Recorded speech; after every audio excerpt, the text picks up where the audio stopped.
उसके 39 आयत को हमारे साथ पढ़िए।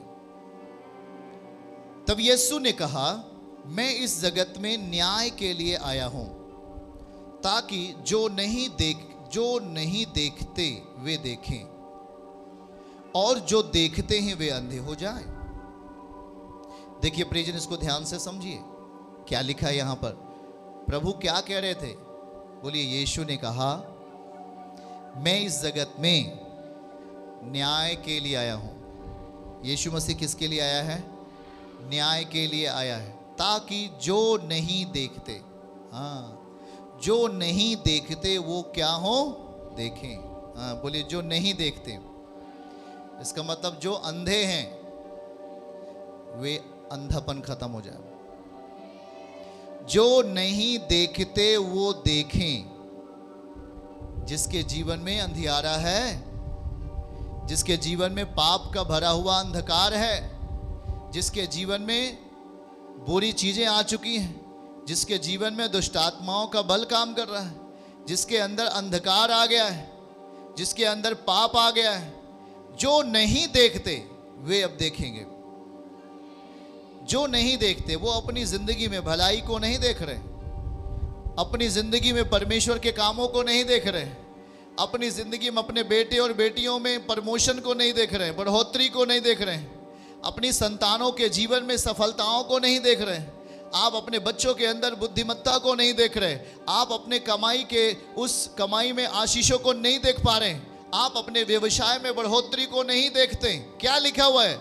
जो नहीं देखते, ताकि, बोलिए, ताकि जो नहीं देखते आशीषों को,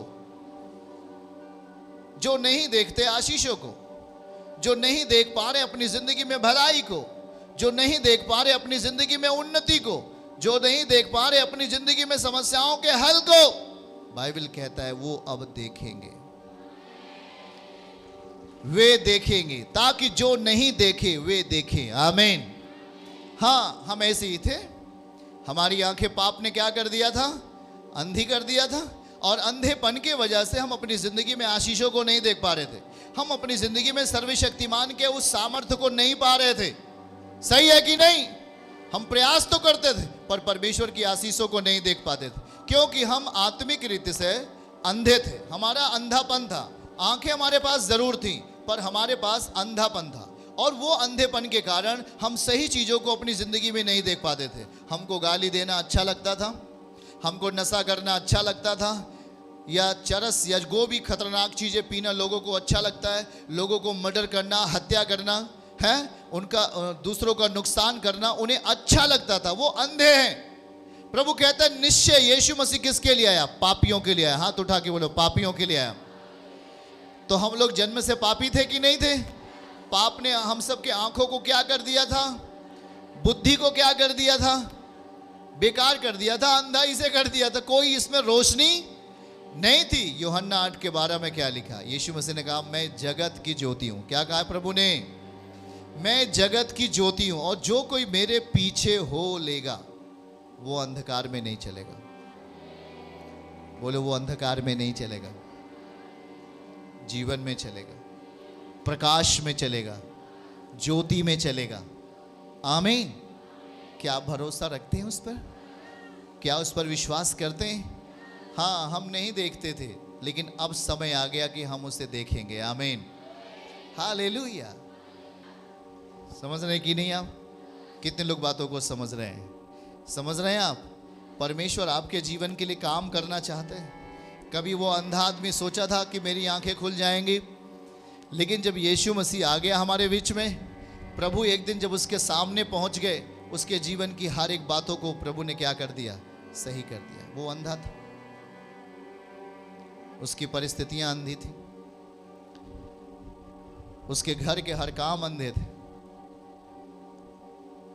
जब मनुष्य अंधा होता है वो क्या मार्गों पर चल सकता है? वो गड्ढे में गिर जाता है। यीशु मसीह हमें गड्ढे से बचाने के लिए आया। यीशु मसीह हमें गड्ढे से निकालने के लिए आया। दाऊद भजन 30:1 में लिखा है, वो तुझ पर शत्रुओं को जय जयकार करने नहीं देगा, वो तुझे गड्ढे से बाहर करेगा। आमीन। उसकी इच्छा है कि आप उस अंधेपन से बाहर आओ। कितने लोग अंधेपन से बाहर आना चाहते हैं? याद रखो, यदि आप में अंधापन आज भी है तो आप में जीवन नहीं है। प्रभु अंधापन को दूर करना चाहता है। हाँ, मनुष्य वास्तविक में अंधा था, उसके सोच और विचार अंधे थे, उसकी जुबान, उसके कैरेक्टर में कोई भी प्रेम नहीं था, कोई भी ज्योति नहीं था, अंधियारा था उसका पूरा तन और मन। वो कुछ भी अपनी जिंदगी में भला काम नहीं कर सकता, कुछ भी अपनी जिंदगी में अच्छा नहीं कर सकता। उसके लिए सब कुछ बुरा काम ही अच्छा लगता है। उसकी ज़िंदगी में दारू पीना अच्छा लगता है, उसकी ज़िंदगी में मारपीट करना अच्छा लगता है, उसकी ज़िंदगी में लोगों को सताना अच्छा लगता है। ये एक अंधापन की कंडीशन थी। इस स्थिति में आपके पास आशीष ठहरेगी क्या? नहीं। पर याद रखो, यीशु मसीह भरपूरी के साथ हमारे पास आया।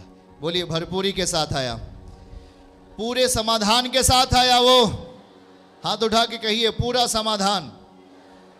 पहला समाधान, हमारी जिंदगी से पापों को क्या किया?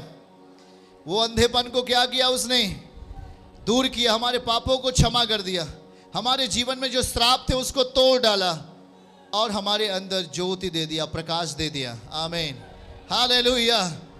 याद रखो, जब हम उस पर विश्वास करते हैं, उसके वचन पर विश्वास करते हैं, यीशु मसीह हमारी ज़िंदगी में आना शुरू करता है। आमीन। जब उसका विश्वास हमारी ज़िंदगी में आता है, विश्वास कैसे आता है? बोलिए, वचन से।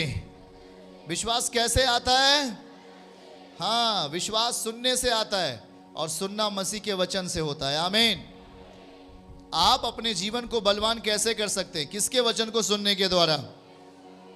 आप अपने आप को छुटकारे में लेके जा सकते हैं। कैसे? किसको सुनने के द्वारा? बोलिए, आप अपनी जिंदगी में आशीषों को कैसे पा सकते हैं? किसको सुनने के द्वारा? हाँ, इस यीशु मसीह को वचन को सुनने के द्वारा, उससे प्रार्थना करने के द्वारा हम अपनी जिंदगी में प्रभु के आशीषों को पा सकते हैं। यीशु मसीह को देख सकते हैं, उसे अपनी जिंदगी में पा सकते हैं, महसूस कर सकते हैं। आमीन। वो हमारे अंदर विश्वास के आत्मा के द्वारा रहता है, विश्वास के द्वारा वो हम में काम करता है और विश्वास को बढ़ाने के लिए वो हमें अपना वचन देता है, अपने वचन की समझ देता है। आमीन। ये वचन हमारी जिंदगी में आकर हमारे अंदर के विश्वास को बड़ा करता है और जैसे जैसे हमारा विश्वास बड़ा होता है, वैसे वैसे हम अपनी जिंदगी में यीशु मसीह के कामों को भी बड़े तरीके से देख सकते हैं। आमीन, हालेलुया। याद रखो कि वो जो अंधा आदमी था, वो यीशु मसीह ने कहा कि भाई, न इसने पाप किया न इसके माता पिता ने। उस टाइम में वो प्रभु बता रहे थे, हाँ, कुछ समस्याएं ऐसी हैं जो परमेश्वर की महिमा के लिए। आमीन। कुछ प्रॉब्लम ऐसे जो पाप के द्वारा आया, पर कुछ प्रॉब्लम ऐसे है जो परमेश्वर की महिमा के लिए आया है। आमीन। वो हर समस्या जो है वो पाप के द्वारा आया हो, चाहे वो खुद के, चाहे वो परमेश्वर की महिमा के लिए आया हो, पर प्रभु उसको क्या करेंगे? आपके शरीर से दूर करके आपको आशीषों में लेके जाएंगे। आमीन बोलो, आमीन बोलो, हालेलुया। क्या यीशु को अपने स्वभाव का हिस्सा बनाएंगे? क्या आपके स्वभाव में कौन रहे? आपके मर्जी में कौन रहे? आपके इच्छाओं में कौन चले? आपके आँखों में कौन रहे? आपके जुबान में कौन रहे? आपके अंगों में कौन रहे? आपके हड्डियों में कौन रहे? आपके मन में कौन रहे? उसे पूरी तरीके से अपने तन और मन में आने दीजिए। आमीन। उसे अपने मनों में जगह दीजिए। आमीन। वे कहता है कि मेरी इच्छा है कि तुम चंगे हो जाओ। आमीन। यदि पुत्र आपको स्वतंत्र करेगा तो आप निश्चय क्या हो जाएंगे? आप आजाद हो जाएंगे। आमीन। उसके जैसा कोई सामर्थ्य नहीं है।